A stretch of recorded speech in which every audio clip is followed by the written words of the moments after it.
இது add-on series part 2. நம்ம first பார்க்க போகிறது நில் டிப்ரிசியேஷன் ஆர் டெப்ரிசியேஷன் வேவர். இதை கலோக்கியலாக ஜீரோ டெப்புன்னு சொல்லுவாங்க, பம்பர் டு பம்பர்னு சொல்லுவாங்க. சப்போஸ் நீங்கள் நார்மல் பாலிசி போடுறீங்க அப்படின்னா உங்களோட வண்டிக்கு தேய்மானம்னு சொல்லிட்டு வருஷத்துக்கு 10, 20, 30ன்னு உங்களுக்கு இயர் ஆன் இயர் உங்களுக்கு கிளைமில் கம்மி பண்ணுவாங்க. அது மட்டும் இல்லாமல் பிளாஸ்டிக்கு, ஃபைபர் மாதிரியான ரப்பர் மாதிரியான பார்ட்ஸுக்கெல்லாம் 50% தான் கிளைம் கொடுப்பாங்க. இப்போ வர கார்ஸ்லாம் மோஸ்ட்லி பிளாஸ்டிக் பார்ட்ஸ் தான்.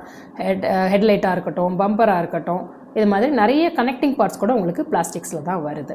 சப்போஸ் நீங்கள் நார்மல் பாலிசி போட்டிருக்கீங்க, உங்களுக்கு ஒரு பம்பர் மாத்திர மாதிரி வருது அப்படின்னா 50% தான் கிளைம் கிடைக்கும். அதோட ப்ரைஸு ஒரு 10,000 இருந்ததுன்னா 5,000 ரூபாய் இன்சூரன்ஸ் கொடுப்பாங்க. 5,000 ரூபாய் நீங்கள் கையை விட்டு போடுற மாதிரி தான் இருக்கும். உங்கள் கிளைம் அமௌண்ட்டை ஃபுல்லாக கவர் பண்ணி கொடுக்குறது தான் இந்த ஆட்-ஆன் கவர். நீங்கள் நில் டிப் கவர் போட்டிருந்தீங்கன்னா உங்களுக்கு ஃபுல் அமௌண்ட்டுமே இன்சூரன்ஸ்லேருந்து கொடுத்துருவாங்க. இந்த ஆட்-ஆன் கவர் உங்கள் கார் ரெஜிஸ்ட்ரேஷன்லேருந்து 5 வருஷம் வரைக்கும் தான் போட்டுக்க முடியும். 2 கம்பெனியில் மட்டும்தான் 8 இயர்ஸ் வரைக்கும் இந்த கவர் தராங்க. இந்த கண்டென்ட் யூஸ்ஃபுல்லாக இருந்தால் லைக் பண்ணுங்கள். உங்களுக்கு இன்சூரன்ஸ் பற்றி டவுட் இருந்தால் கமெண்ட் பண்ணுங்கள், இல்லை ஸ்க்ரீனில் தெரியிற நம்பருக்கு கால் பண்ணுங்கள். இது மாதிரியான இன்சூரன்ஸ் தகவல்களுக்கு எங்கள் சேனலை சப்ஸ்கிரைப் பண்ணுங்கள். Stay connected with our channel. பேசுவோமா இன்சூரன்ஸை பற்றி வித் முருகேஸ்வரி.